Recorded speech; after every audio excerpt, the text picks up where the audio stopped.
Office Central de Stupéfiants ni o ye OCS ye olu ye u tɛgɛ da cɛkɔrɔba dɔ kan ka ɲɛnaminifɛnw to a bolo ni ni si bɛ taa san 60 ɲɔgɔnna la.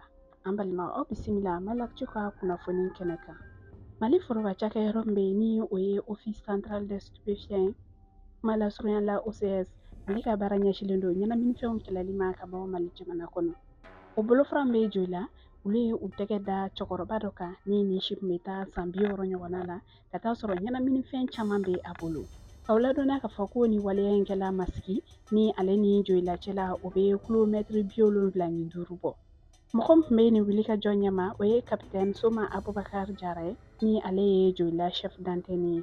Aw ladɔnniya k'a fɔ ko nin cɛkɔrɔba in minɛli ɲɛnaminifɛnw gansan tun tɛ a bolo ko marifa dɔ fɛnɛ tun bɛ nin bolo. Wa ɲɛnaminifɛn minnu tun bɛ a bolo fɛnɛ ko olu tun ye kusi ko o dozi 18 ale ni kusi o bulu kilancɛ ale ni u bɛ kɛ pake minnu na ko o 123 tun bɛ a bolo ka fara sigɛrɛti o pake 10 kan ale ni bamanan marifa ani o karitusi 3.